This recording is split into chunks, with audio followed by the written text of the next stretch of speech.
ఇవాళ మీ అందరికీ మరమరాల లడ్డు ఎలా ప్రిపేర్ చేసుకోవాలో చూపిస్తానన్నమాట. అండ్ కొన్ని టిప్స్ కూడా చెప్తాను. సో, లాస్ట్ వరకు స్కిప్ చేయకుండా చూడండి. సో, మనకైతే బొరుగులు కావాలి అండ్ అలాగే బెల్లం కూడా మేమైతే తురిమి పెట్టుకున్నామన్నమాట. ఇక్కడ మనం బొరుగులు ఒకవేళ 100 గ్రామ్స్ తీసుకుంటే మీరు 200 గ్రామ్స్ ఆఫ్ బెల్లం తీసుకోవాల్సొస్తుందన్నమాట.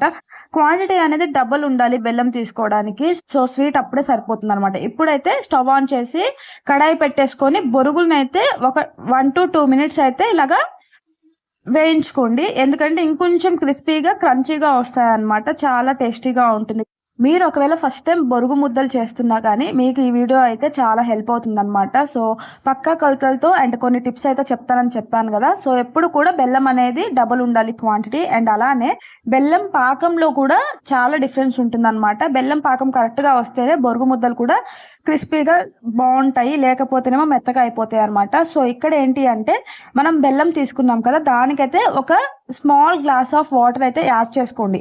ఇక్కడ మనకి బబుల్స్ లాగా వస్తుంది కదా! పాకం అనేది అలా బబుల్స్ లాగా వస్తూ ఉండాలన్నమాట. అప్పుడే మనకి పాకం కరెక్ట్‌గా వస్తున్నట్లు.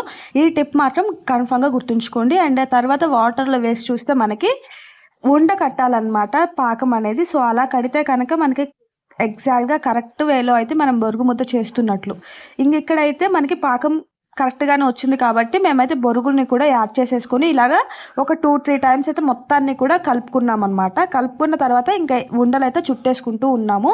మనకైతే ఇంకా బొరుగు ముద్దలైతే రెడీ అయిపోతాయన్నమాట. ఇంకొక టిప్ ఏంటి అంటే కొంతమంది ఇలాగా మనము ఉండలు చుట్టేటప్పుడు వాళ్ళకి బొరుగు ముద్దలు తీసుకోవడానికి రావట్లేదు. పాకంలో నుంచి కొంచెం గట్టిగా అవుతున్నాయని చెప్తారనమాట. అప్పుడేం చేస్తారంటే ఇంకొక 2 మినిట్స్ మళ్ళీ మీరు హీట్ చేయండి. హీట్ చేస్తే ఏమైతుందంటే అప్పుడు మీరు మళ్ళీ ఉండలు చుట్టుకోవడానికి బాగా ఈజీగా వస్తుందనమాట. ఈ వీడియో నచ్చితే గనుక కామెంట్ చేయండి, లైక్ చేయండి.